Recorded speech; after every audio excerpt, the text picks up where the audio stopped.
देवस्थली उत्तराखंड से मैं Dinesh Chand Tiwari JD smart learning पे आपका हार्दिक स्वागत करता हूँ।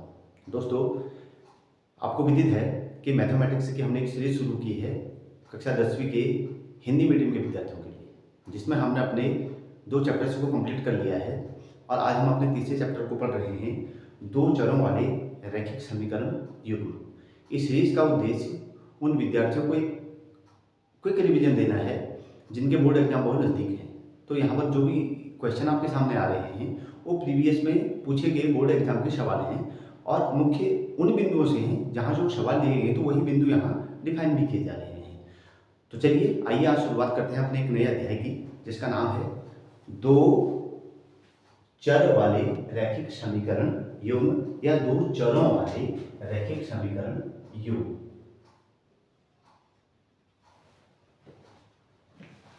आपको ज्ञात है कि चर क्या होते हैं और समीकरण युग्म क्या होते हैं। इसी बात को आज लेके, क्योंकि इनसे हमारे सवाल बन रहे हैं, तो एक जल्दी से छोटा सा रिवीजन करते हैं और फिर अपने उन सवालों को देखते हैं जो इससे पूर्व में पूछे गए हैं। तो आइए शुरुआत करें कि समीकरण क्या है। किन्हीं 2 चरों x और y, चर वे होते हैं जिनको आप अल्फाबेटिकली लिखते हैं, अर्थात इनका मान सदैव एक जैसा नहीं होता है, बदलता है। तो चर राशि का मान बदलता है। कोई समीकरण एक घातीय है तो वह एक ऋजु रेखा को निरूपित करेगा। ऐसे समीकरण को 2 चरों वाला रैखिक समीकरण कहते हैं। वापस से मैं रिपीट कर रहा हूं, किन्हीं 2 चरों x और y, कोई समीकरण एक घातीय है। इस समीकरण की सबसे बड़ी विशेषता होगी कि इसकी घात 1 होगी। वह एक ऋजु रेखा को निरूपित करेगा। ऐसे समीकरण युग्म को ही हम 2 चरों वाला रैखिक समीकरण कह देते हैं। दूसरा, यह रैखिक समीकरण ax plus by plus c is equal to 0 या ax plus by is equal to c के रूप में होता है, जहां a, b और c वास्तविक संख्याएं होती हैं तथा a और b दोनों शून्य नहीं होते हैं, अर्थात a का मान शून्य के बराबर नहीं और b का मान भी शून्य के बराबर नहीं। तीसरी महत्वपूर्ण बात, किसी भी रैखिक समीकरण 2 चर वाले में, अर्थात हम x और y को कह सकते हैं, कि अनेक हल होते हैं और एक निश्चित बिंदुओं को यह एक समीकरण निरूपित करता है। ध्यान भी ये भी रखिएगा कि इसके अनेक हल होने के साथ साथ में यह निश्चित बिंदुओं को एक रेखा के रूप में निरूपित करता है। जब 2 या 2 से अधिक रैखिक समीकरणों पर हम एक साथ अध्ययन करते हैं तो ऐसे समीकरण समूह को समीकरण युग्म कहा जाता है। गौर कीजिएगा, जब आप 2 समीकरणों को एक साथ अध्ययन करते हैं, जैसे a1x plus b1y plus c1 is equal to 0 और दूसरा समीकरण a2x plus b2y plus c2 is equal to 0 के रूप में हो और हम दोनों को कंबाइंड रूप में अध्ययन करते हैं, तो इसी को हम बोलते हैं रैखिक समीकरण का युग्म। अब गौर कीजिएगा, यहाँ जो सवाल बन रहे हैं, सवाल बनेंगे आपके आलेखीय निरूपण से। 2 चरों में रैखिक समीकरणों का युग्म 2 सीधी रेखाओं द्वारा निरूपित किया जाता है तथा दोनों को एक साथ दिया जाता है। गौर कीजिएगा, यहाँ पर भी हमने ऊपर बात की थी कि ये क्या आता है, एक सीधी रेखा के रूप में आता है। तो जब हम इन समीकरणों को अध्ययन करेंगे तो हमारे पास एक सीधी रेखा मिलेगी, क्योंकि हम 2 युग्म के साथ में कर रहे हैं तो 2 सीधी रेखाएं बनेंगी। तो इनका आलेखीय निरूपण कैसे होता है, गौर करते हैं। पहली कंडीशन, दोनों रेखाएं एक बिंदु पर प्रतिच्छेद करती हैं। जब हम इस तरीके के समीकरण को सॉल्व करेंगे और देखेंगे कि दोनों रेखाएं एक ही बिंदु पर आकर प्रतिच्छेद कर रही हैं, प्रतिच्छेद का मतलब कि दोनों रेखाएं एक ही बिंदु पर एक दूसरे को काट रही हैं, तब स्थिति क्या बनेगी। जब ऐसी स्थिति आए कि दोनों रेखाएं एक बिंदु पर प्रतिच्छेद करती हैं तो हमारे समीकरण का हल जो होता है वो एक संगत युग्म होता है और ऐसे समीकरण के अद्वितीय हल अर्थात कम से कम एक हल निकलता है और उसको आप लिखते हैं a1/a2 is not equals to b1/b2। अर्थात जब भी a1/a2 और b1/b2 का मान इक्वल नहीं आएगा तो वह समीकरण का जो युग्म होगा वो संगत युग्म होगा और दूसरी बात, उस समीकरण का एक अद्वितीय हल होगा और अर्थात कम से कम एक हल होगा। गौर कीजिएगा, ये कंडीशन कब बनेगी, जब दोनों रेखाएं एक दूसरे को प्रतिच्छेद करती हैं। दूसरा, जब रेखाएं समांतर हों, अर्थात रेखाएं प्रतिच्छेद नहीं करती हैं। समांतर रेखाएं वही रेखाएं होती हैं जो कभी भी एक दूसरे को एक पॉइंट पे आके नहीं काटती हैं, अर्थात इंटरसेक्ट नहीं करती हैं। इस स्थिति में जो हमारे समीकरण का युग्म होगा वह असंगत युग्म होगा, अर्थात हम ये कहेंगे कि a1 upon a2 is equal to b1 upon b2 but not equals to c1 upon c2, अर्थात a1 बाई a2 और b1 बाई b2 के तो मान इक्वल होंगे पर c1 बाई c2 का मान इक्वल नहीं होगा, और इसी आधार पर हम कहेंगे कि समीकरण का कोई भी हल आपके पास नहीं बनेगा, और इस स्थिति में रेखाएं एक दूसरे के समांतर हो जाएंगी। ये दूसरी स्थिति। तीसरी स्थिति, जब दोनों रेखाएं समपाती हों। समपाती का अर्थ ये होता है कि एक रेखा दूसरी रेखा के ऊपर ठीक वैसे ही आ जाए, अर्थात ओवरलैपिंग हो जाए। तो ऐसी स्थिति में आपके पास जो युग्म बनता है वह आश्रित युग्म बनता है, और अपरिमित रूप से ऐसे समीकरण के अनेक हल होते हैं। तो सिचुएशन बनती है a1 upon a2 is equal to b1 upon b2 is equal to c1 upon c2। ये तीन स्थितियां सुनने में बड़ी आसान है, समझने में और पेपर पे आए हुए सवाल पे हमें क्विक ले जाना है, तो आपको एक फास्ट रिवीजन चाहिए और धैर्य के साथ रिवीजन चाहिए। तो एक बार पुनः बिल्कुल ध्यान से समझिएगा, जब आप रिवीजन करोगे तो तुम तीनों स्थितियों को कंपेयर करके कीजिएगा कि पहली जब प्रतिच्छेद करती हैं तो हमारे पास a1 और a2 की वैल्यू इक्वल नहीं होती है।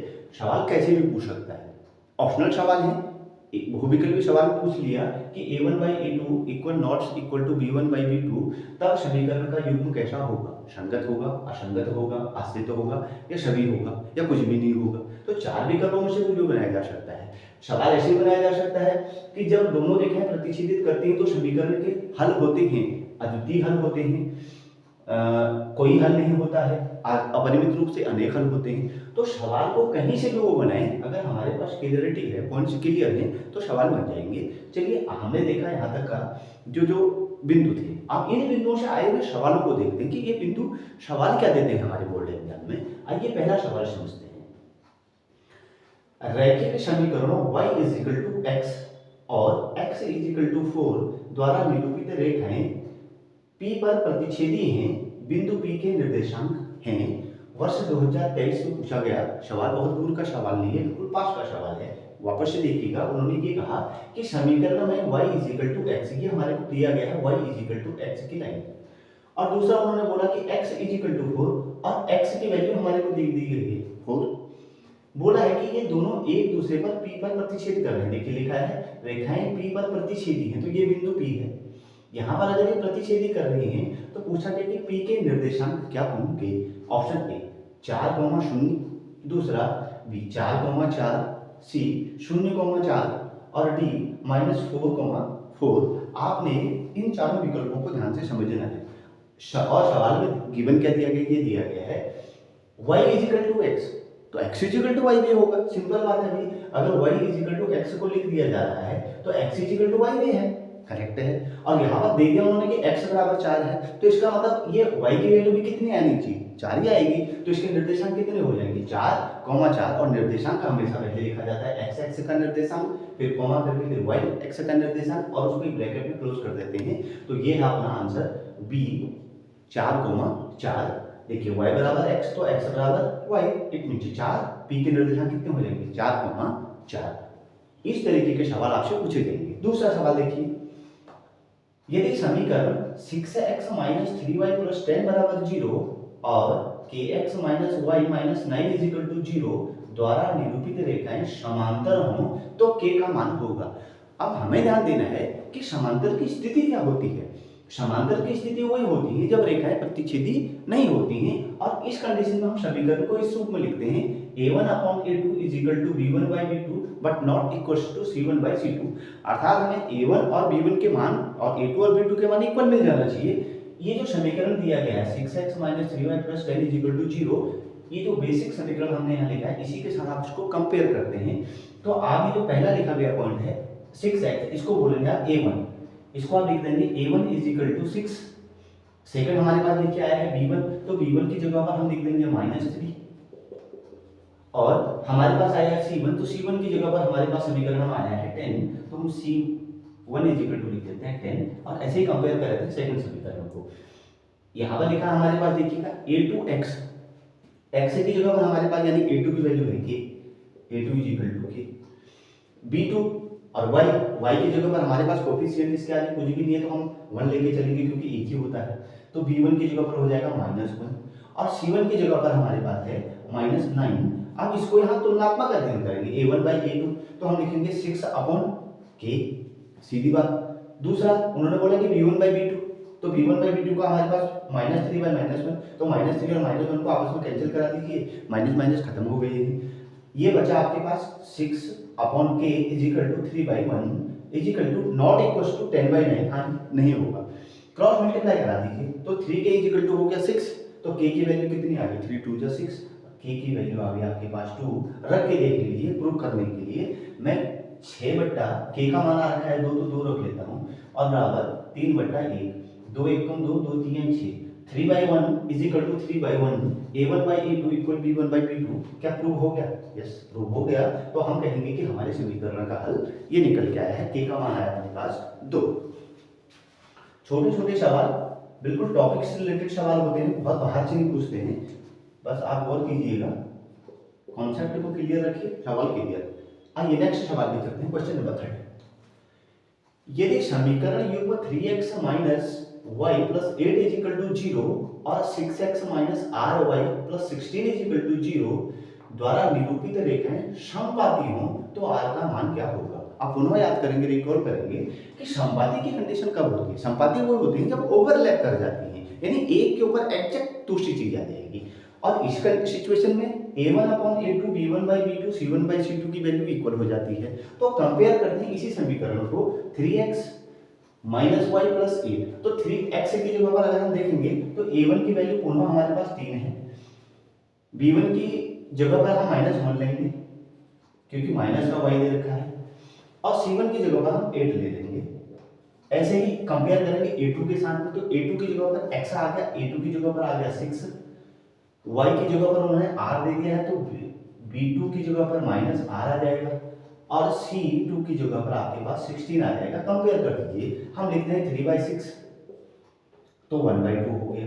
दूसरी कंडीशन आती है -1 बाई माइनस आए, माइनस माइनस कैंसिल होगी, कोई दिक्कत नहीं। हमने लिखा c1 c2 8/16, 8 1 8 8 2 16, 1/2। कंपेयर करते हैं 1/2 is equal to 1/r is equal to 1/2, दोनों जगह इक्वल है तो 1/r को कहीं भी ले लो, r is equal to 2, r की वैल्यू हमारे पास समीकरण में आ जाएगी 2, वो भी प्लस का ध्यान रखिएगा। आपके सामने मैंने ये करके भी रखा हुआ है a1 by a2 is equal to b1 by b2 is equal to c1 by c2, value put कर देंगे 3/6 minus 1/r minus r is equal to 8/16।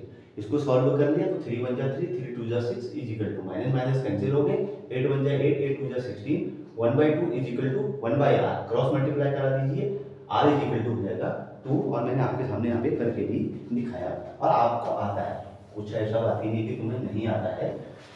अगला सवाल, रैखिक समीकरण x plus 2y minus 5 is equal to 0 और 2x minus 4y plus 6 is equal to 0 का युग्म है। अब हमसे पूछा कि कैसा युग्म है? असंगत है, दूसरा अनेक हलों सहित संगत है, तीसरा अद्वितीय हल सहित संगत है, और चौथा दो हल सहित संगत है। अब हम क्या करेंगे कि इन तीनों ही फॉर्मूलों को एक ही साथ करते हैं, इनकी कंपेयरिंग कर देंगे, यानी एक ही समीकरण को a1 by a2 b1 by b2 c1 by c2 को अलग अलग लिखेंगे और देखेंगे कि वैल्यू किसके साथ मैच कर रही है तीनों में से।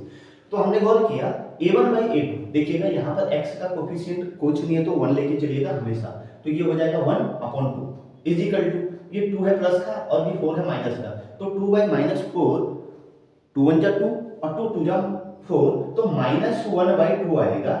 ये तो हमें यही मिल गया कि a1 और a2 आपस में बराबर नहीं होते, तो जब a1 और a2 आपस में बराबर नहीं होते हैं तो अद्वितीय हल होता है। अब यहाँ ऑप्शन ढूंढिए, अद्वितीय हल सहित संगत, और हमने कहा भी था कि ये युग्म कैसा होता है? संगत होता है, तो इसका हल हो जाएगा अद्वितीय हल सहित संगत। गौर कीजिएगा दोस्तों, सवाल है 4, टॉपिक है आपके सामने। अगर आप इस टॉपिक से इस तरीके के सवालों को समझ पाए तो आप निश्चित बोर्ड में मान के रखिएगा कि आपका 1 नंबर का सवाल भी सॉल्व हो जाना है, आपका 2 नंबर का सवाल भी सॉल्व होना है और 4 नंबर वाला सवाल भी सॉल्व हो जाएगा, क्योंकि हम अगली प्रक्रिया को अगले वीडियो में जानेंगे और पढ़ेंगे। तो तब तक आप अपनी तैयारी को मजबूत कीजिए, खूब मन लगा के पढ़िए और बोर्ड एग्जाम में अच्छे नंबर लेके आइए। इसी बात के लिए बहुत बहुत धन्यवाद। Thank you very much.